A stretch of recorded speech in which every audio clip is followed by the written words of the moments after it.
आप सभी को जय माता दी। बहुत से कस्टमर हमसे पूछते हैं कि क्या हम अगर नोएडा, ग्रेटर नोएडा या फिर यमुना प्राधिकरण में अगर हम नक्शा 11 की प्रॉपर्टी को ख़रीदते हैं तो क्या वो लेना सेफ़ है या नहीं है। तो इसके बारे में मैं आपको इस वीडियो के अंदर सारी जानकारी देने वाला हूँ कि नक्शा 11 की प्रॉपर्टी क्या होती है, कैसे नक्शा 11 तैयार होता है, क्या नक्शा 11 की प्रॉपर्टी को लेना सुरक्षित है या नहीं है, और अगर आप नक्शा 11 की प्रॉपर्टी अगर आप ले भी रहे हैं तो आपको किन किन बातों का ध्यान रखना ज़रूरी है। तो दोस्तों, इस वीडियो को आप अंत तक ज़रूर देखें ताकि आपको एक सटीक जानकारी मिल सके। तो दोस्तों, वीडियो शुरू करते हैं।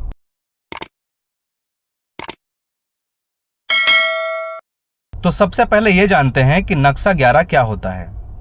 देखिए, जब भी कोई प्राधिकरण, चाहे वो नोएडा प्राधिकरण हो, ग्रेटर नोएडा प्राधिकरण हो या फिर यमुना प्राधिकरण हो, तो जब कोई प्राधिकरण किसानों की ज़मीन एक्वायर करती है तो साथ में उनको मुआवजा मिलता है।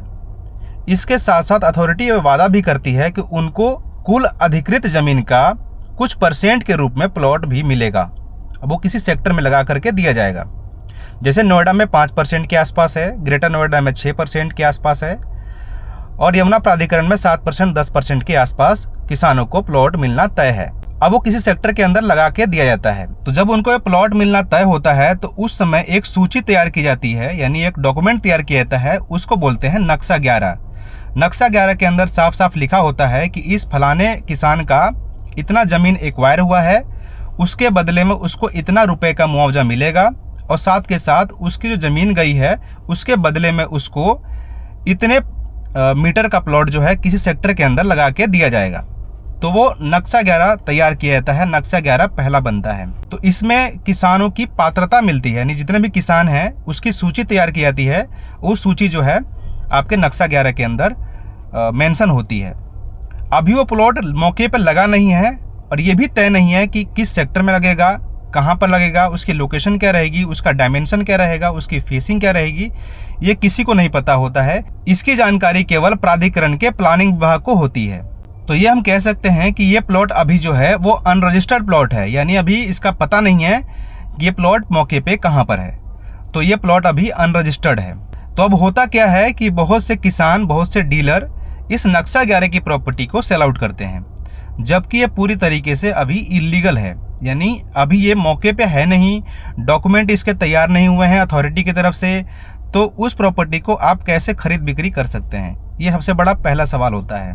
हाँ, ये जरूर है कि आपको रजिस्टर्ड प्लॉट के मुकाबले नक्शा 11 की जो प्रॉपर्टी होगी वो बहुत सस्ती मिल जाएगी।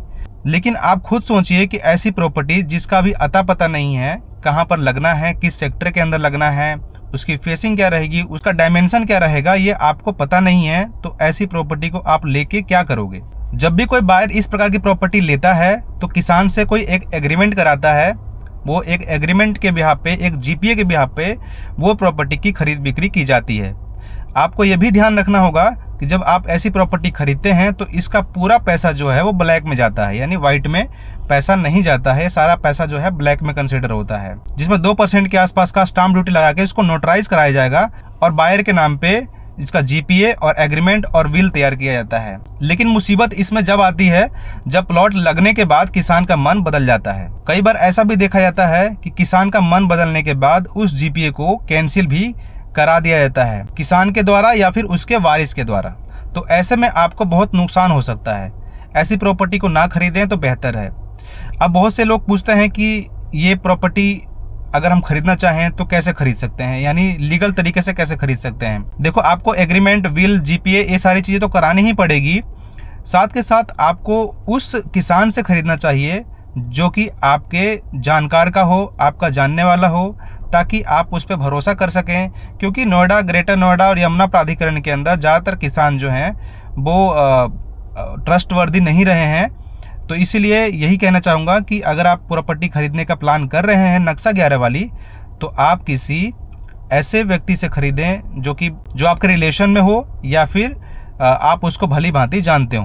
तभी वो व्यक्ति जब प्लॉट लगेगा तब आपके नाम पर रजिस्ट्री करके देगा, क्योंकि ये सारा खेल जो है वो विश्वास का होता है। इसके अंदर आपको ध्यान रखने वाली बात ये भी है कि इस प्रॉपर्टी के अंदर काफ़ी समय लग सकता है प्लॉट को लगने में, यानी किसी सेक्टर के अंदर लगने में काफ़ी समय भी लग सकता है, यानी 2 साल, 4 साल, 5 साल, 10 साल के आसपास भी किसी सेक्टर के अंदर लगने में समय लग सकता है। इसलिए अगर आपके अंदर पेशेंस है तो आप इस प्रॉपर्टी को परचेज कर सकते हैं, लेकिन इस प्रकार की प्रॉपर्टी में सावधानियां बहुत ज़रूरी होती हैं। तो उम्मीद करता हूं आपको ये नक्शा 11 की प्रॉपर्टी का जो कॉन्सेप्ट है वो आपको समझ में आ गया होगा। फिर भी अगर आपके मन में कोई सवाल आता है, अगर आप कुछ पूछना चाहते हैं तो आप हमें कमेंट करके भी पूछ सकते हैं। तो फिर मिलेंगे किसी नई वीडियो में नई प्रॉपर्टी की जानकारी के साथ। तब तक के लिए जय माता दी।